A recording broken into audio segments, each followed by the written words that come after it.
for joining us. I am so excited about drawing eyes. Portraiture is one of my favorite topics, and how to draw an eye is something that people really can struggle with sometimes, and it's a really useful thing to know.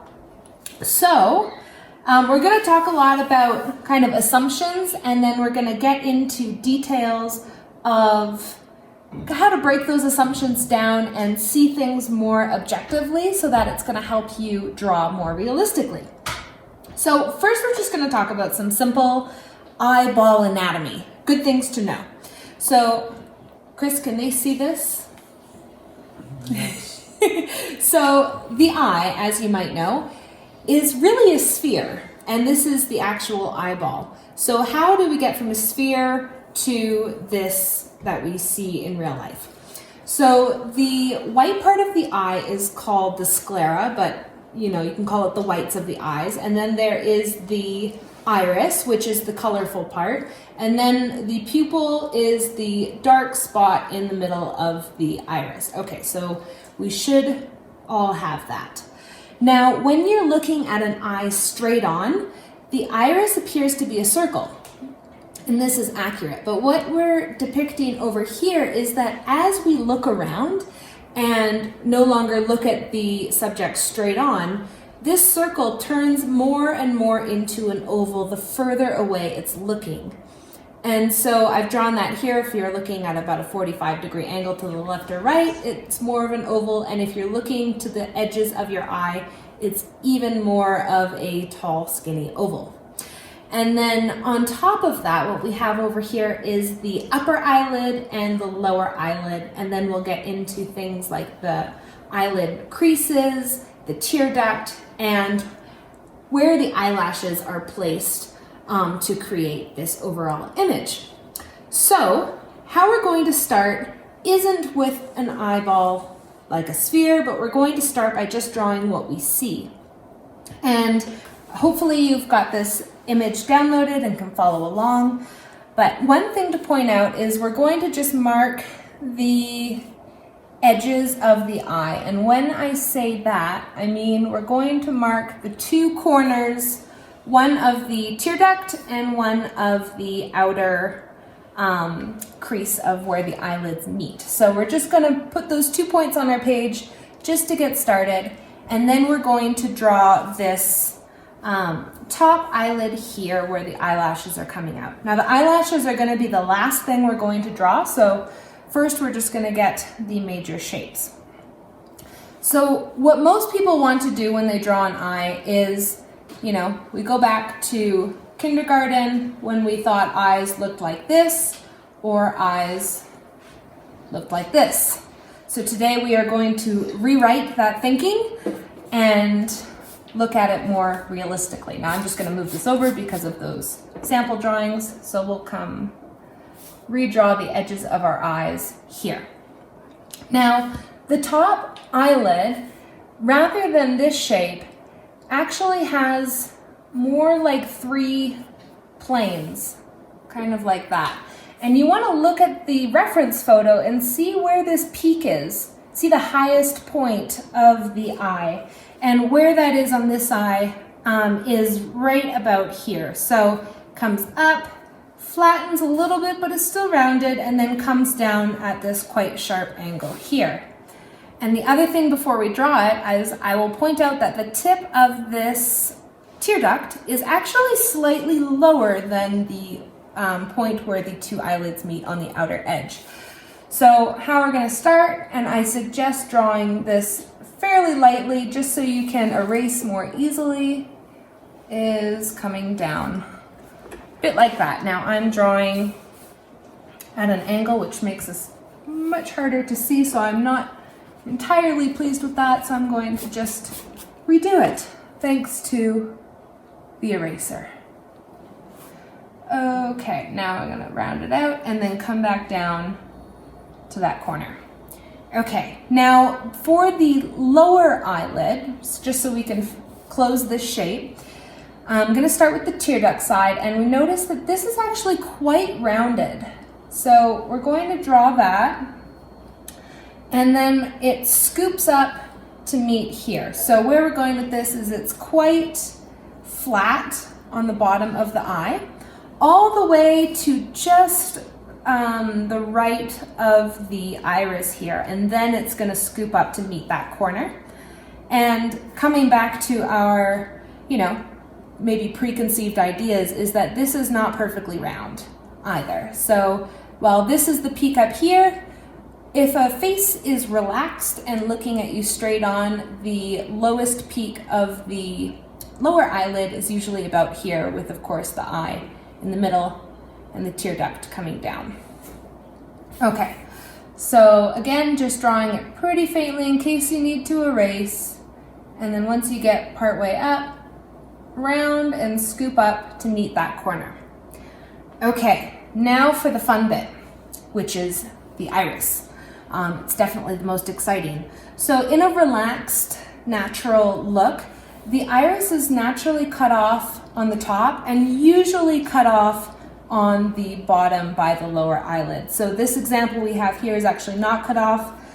So the person is looking slightly up, but that's okay, but just to be aware of it. So let's see here, let's decide where the middle is and just mark that so you have a reference. And what I like to do is look at the negative space. So I'll draw this in and explain what I mean by that. So I'm gonna just draw the left side here. And again, lightly, because you are trying to draw a perfect circle, and most people will need to come back and erase when attempting to draw a perfect circle freehand, and that is okay.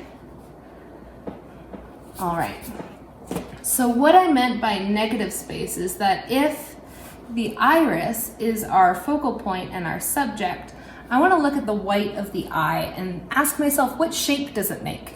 So it scoops up at the peak of the eyelid here and comes out from there. So I'm like, okay, so we've got it coming out from here.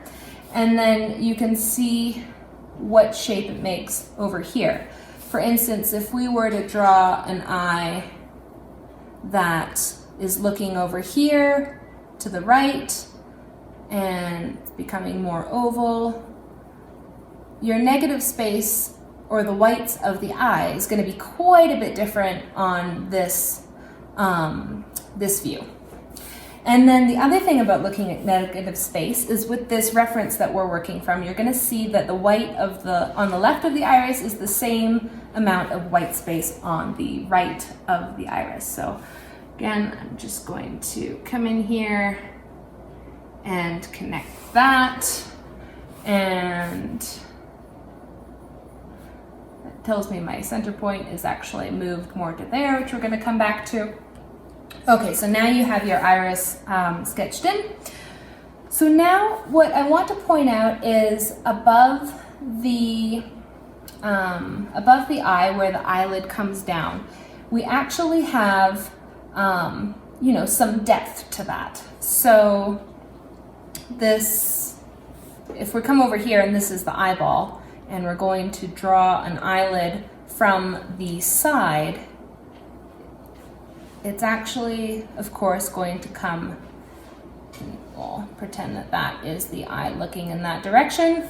The eyelid comes over top of the eye. So this right here is where we have the depth. So to show that depth, we even have a slight view of the bottom part of the top eyelid.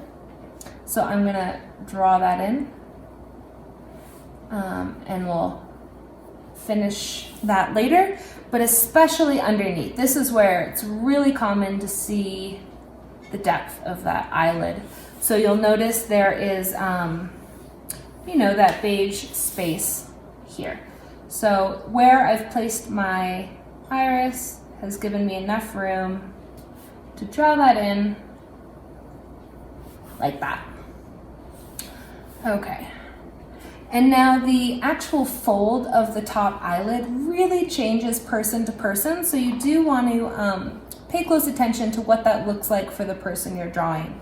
Here we've got quite visible top eyelid. Some people, the fold is very close to the eye or even right on the eye. Some people will have a fold where the eyelid actually lines up with the top of the eye, and then maybe you just see the edge of it, and then this would be, you know, where their eyelashes are and the tear duct, just as an example. So for our example here, we've got quite a bit of space over here, and it's going to get bigger up into the left of that peak of the eye. And so we're just going to draw that in up there. And now it will be shaded, which we'll come back to in a second. Okay, so now we'll just draw in this little area for the tear duct. And now we're getting ready to shade. So first I'm going to shade around the eye and then work into the middle. And then at the very end, we'll add the eyelashes. So when you are shading an eye, there are really 4 places that you're going to look for highlights. This bit's quite dark because of the eyelashes, so we're gonna shade that in. And I'm just shading between the crease of the upper eyelid first and the eye. So we're adding some shading here. Now, the highlights that I mentioned are going to be the top of the eyelid, the top of the fold. So actually, I'll just quickly draw in the eyebrow shape just so I can show you where the highlights are. So one highlight is here. The other highlight is going to be the top of the eyelid only if this crease is far enough away from the eye. The other highlight that everybody knows is, of course, in the iris itself. Technically, it's actually on the cornea, but that doesn't matter. So we've got one highlight in the darkest area of the eye. The other highlight is actually going to be on this space right here. And then the 4th highlight you're looking for is going to be in the tear duct. Now, why do we have so many highlights? Is because if you think about an eye as a sphere again, and your light source is coming from above, and let's say your light source is coming from here, it's going to hit the eyebrow up here. It's going to hit right about here because the eye itself, remember, is a sphere. So we want this sphere to look as realistic as possible. But not only is the eye itself a sphere, but right here on top of the iris is what's called the cornea. And the cornea, if we were to look at it from the side, actually protrudes from the eyeball itself. And so while it is subtle, when the light source is coming here, it's actually hitting right here to make it the brightest point. And that is the highlight that you see inside someone's iris. Fun fact. And while we're on this anatomy fun fact, the iris itself, which is the colored part, is actually concave. So it is receding into the round eyeball. And the pupil is just a hole within that concave iris that lets light through into the back of your eye and sends it to your brain so we can create the world around us. Okay, back from that tangent. So your light source is up here. It's highlighting this ridge that leads up to the eyebrow, the cornea, the eyelid, which is covering this, and the brightest point is there. And then the tear duct, you can kind of imagine it like its own little sphere. So it's also going to be shaded like a sphere. And eventually these things line up to give you the eye. But that's just some basic shading of volumes and realistic forms. Okay, back to the task at hand. So we are shading this eyebrow, or the eyelid, and while it is darker underneath here, it does have some shadow coming up from here as we get to the brow. So we're gonna shade that. And it's also going to be shaded a little bit here as we gradually fade to this highlight up here. Okay, and I shaded a bit too much, lost the highlight. There we go. Sophia? Yeah. Is it okay if I just get right in on that eye where they don't see the side eyes? Yeah, I think so. Hopefully my words will be good enough for all of you to follow along.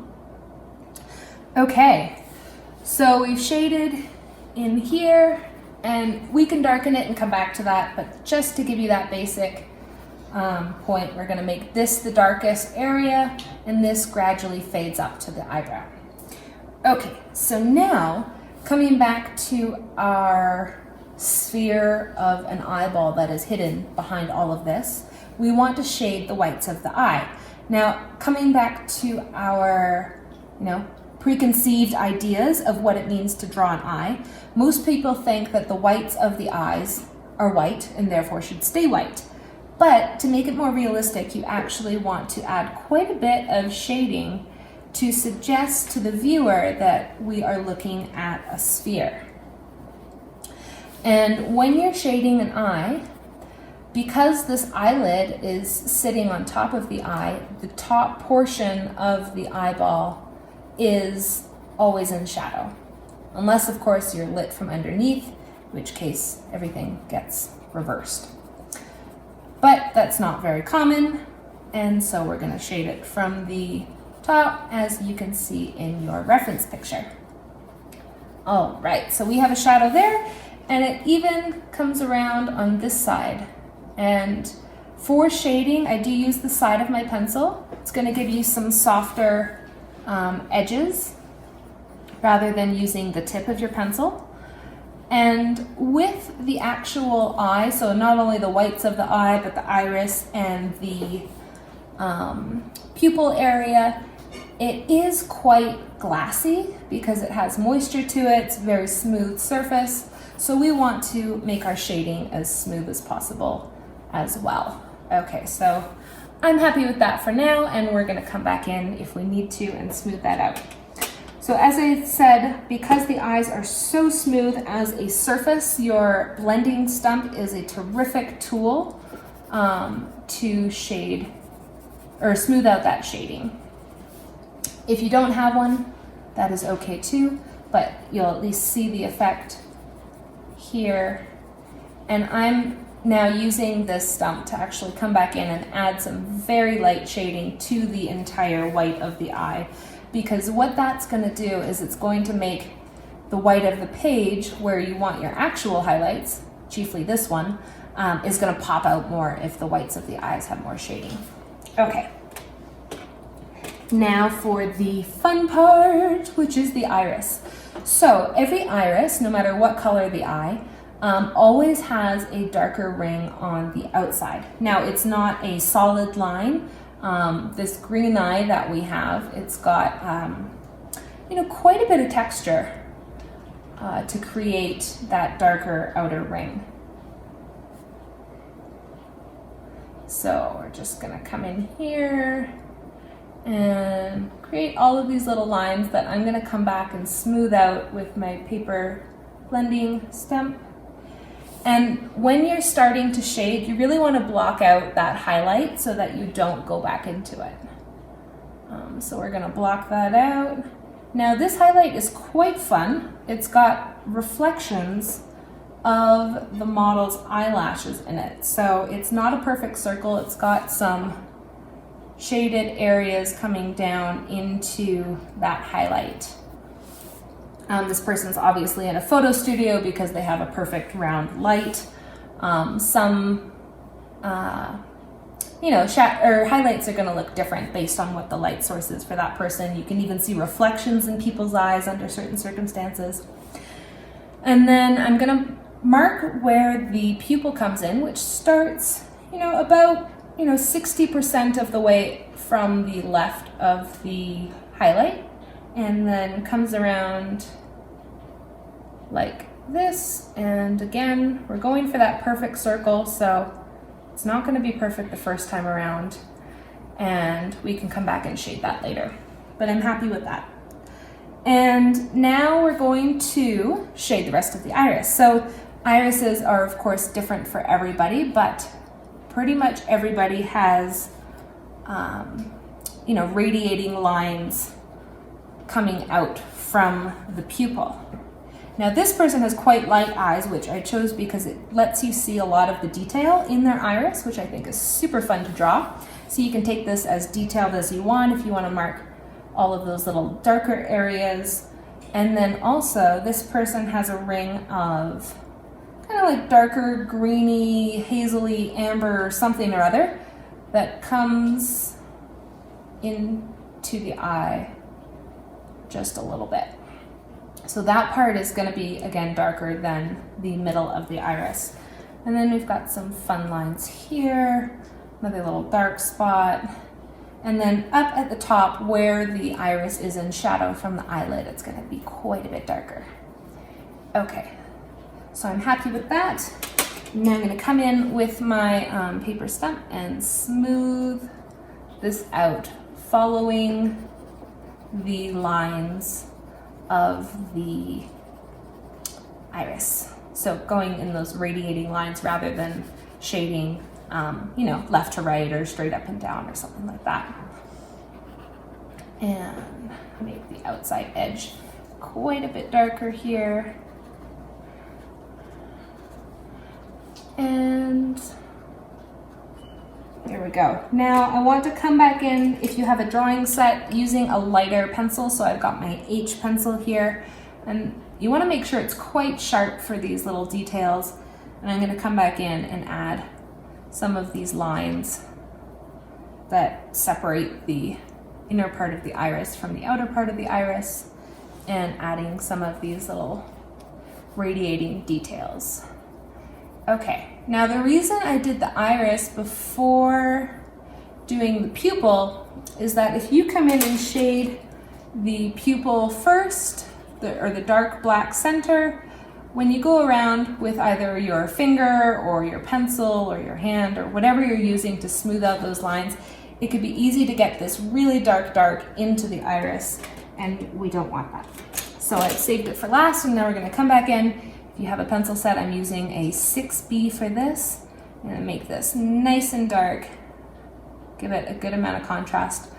Now, you may already know this, but of course our pupils dilate in the light and widen when it is dark out, so that more light can be let in. However, it's good to know that your pupils also dilate when you are more, they constrict when they are more stressed, or they dilate and become bigger if someone is more relaxed, and so that can also change the expression of the eye.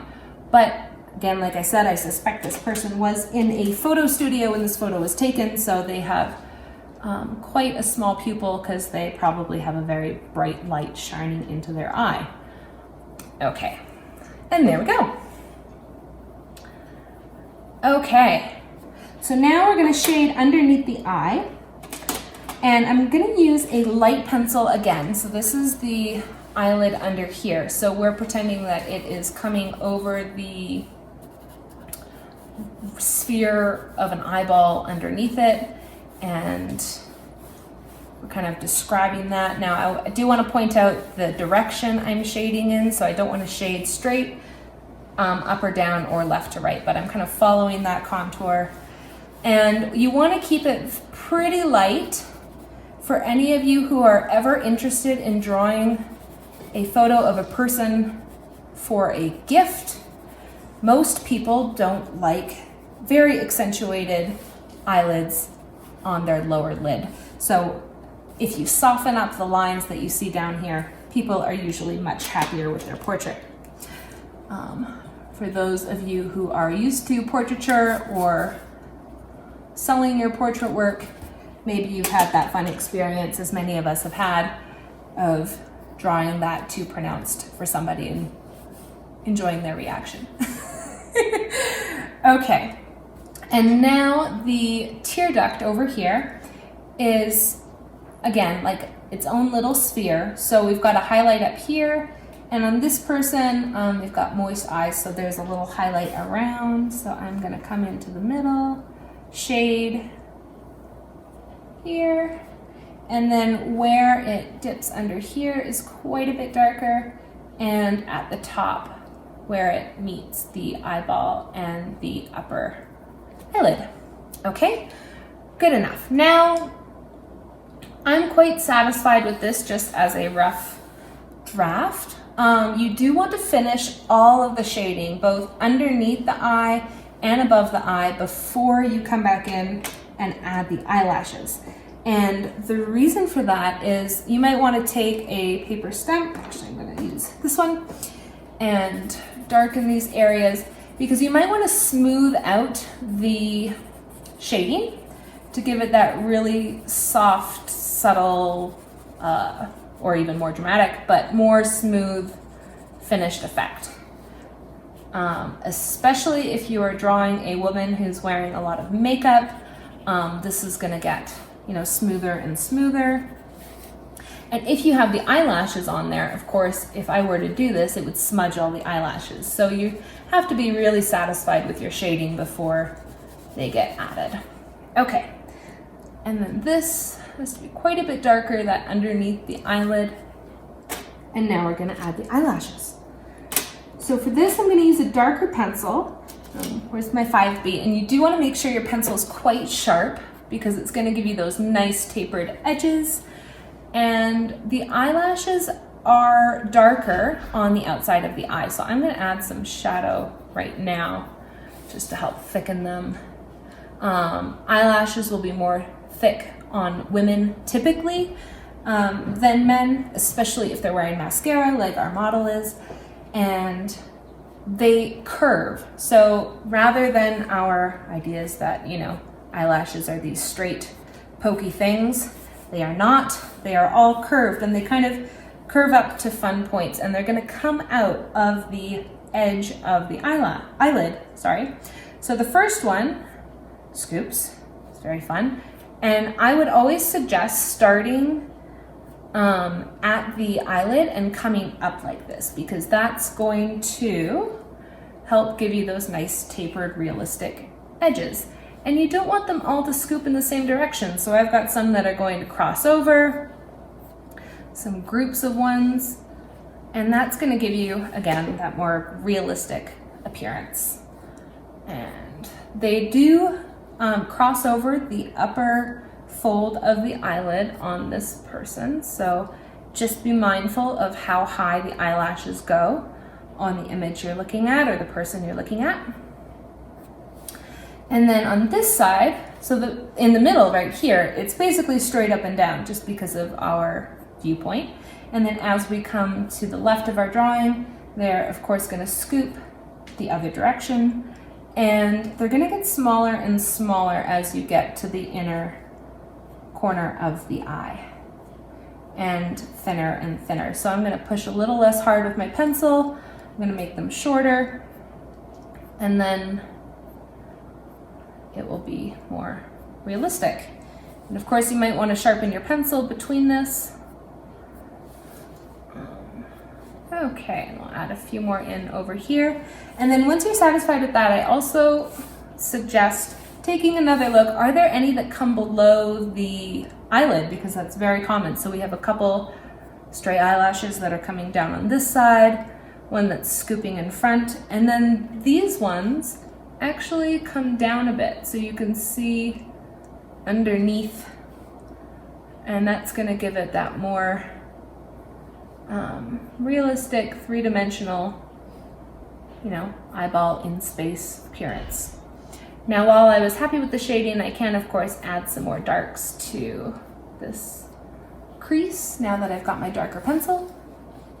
I'm going to shade that in a little bit so it doesn't stand out so much, and add bit more shadow underneath the eye. Okay, so that's the top lash. Now the bottom lashes, where you have this plane in space for the lower lid, they're going to come out of the front edge, or the one further away from the white of the eye. And the lower lashes are thinner, there's less of them, and what that means is I'm gonna push again a little bit lighter with my pencil. You can always switch pencils to use a lighter pencil, but we're still going for that, you know, crisscross look and having them scoop out and be curved. And they're gonna gradually get more straight towards the middle of the eye and then curve the other direction, same as on the top.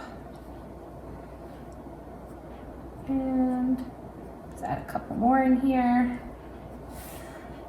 And then where these meet the eyelid is going to naturally form kind of a darker line here. Okay. And then if you want a more dramatic look, you can of course add more eyelashes, darken them, make the person look like they're wearing more makeup if you're drawing women or drawing, you know, fashion drawings or whatever it is. Yeah, there we go. Okay, I'm gonna add some over here. Now I do suggest whenever you're drawing, no matter what it is, to take a step back and see, you know, what am I missing? What didn't quite turn out like I thought? And what do I need to come back to? Because when you step back, you're gonna get a very different perspective than being up close to the page. Okay, now just some other tips. The eyebrows can start at varying distances from the eye crease of this eyelid. Some are really close, some are further up. Just depends on the person. And then the direction of the eyebrows kind of scoop up that way.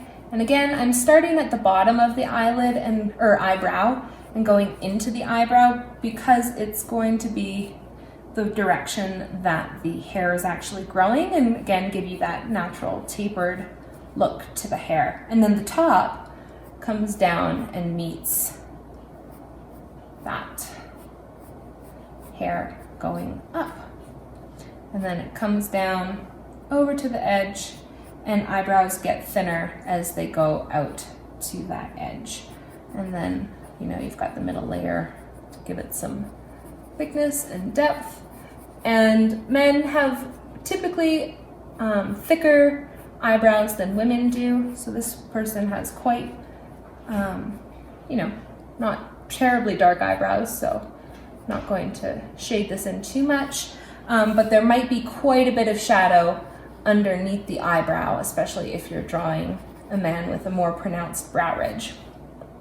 Okay, now you have a basic eye. Congratulations. The eyes are capable of so many expressions, and so just some tips of things to look out for is if somebody is really surprised, how that looks is this top eyebrow, well, the eyebrow and the eyelid is going to come up. So what that means is you might end up seeing the tops of the eyes more like this. And that person already looks more surprised just from that drawing. Or you might see a large amount of space on the eye if somebody is scared. So they've got really wide eyes, and you can see white on the top and the bottom of the iris. If somebody is frowning, of course, this brow is going to come much closer to the crease of the eyelid because they're furrowing their brows, and you might see their eyes lower a little bit. If somebody is happy, it's the lower lid that's actually going to come up. So what that looks like is, if you have the eye like this, the lower lid might actually come at more of a curve like that. Because they are smiling. And then the eyebrows will be more up. So just do pay attention to that and to expression and where the negative space of the whites are as a great tool to suggest where to place the lower lid, the upper lid, and the pupil. Now, finally, there are a bunch of different types of eye shapes. So there are almond ones where the whole eye is a bit more like an almond, like this. Of course, the tear duct is still rounding that side. You can have round eyes where they are quite oval in their upper shape of the eyelid. You can have eyelids that are again much closer or touching this crease here rather than having this crease way up here. Hooded eyes are where the shape between the crease and the eyelid is actually going to come much lower. So that would take this line and move it basically touching this line here. So kind of like, you know, you might see part of the crease here and then the eyelashes coming that way, just to give you an idea. You can have upturned eyes and downturned eyes, and that's just discussing the relationship between this crease of the two eyelids and the tear duct. So sometimes this crease is higher than the tear duct, sometimes it's actually in line with the tear duct or lower.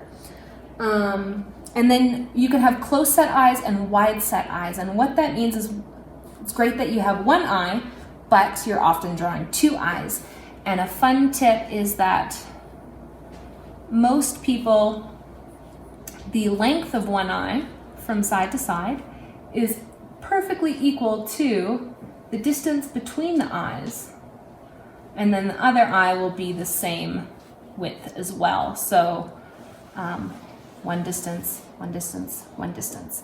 So if you see someone and you don't really know why, but you feel like their eyes are closer together, all that means is that they're only slightly closer together than the distance or width of one eye.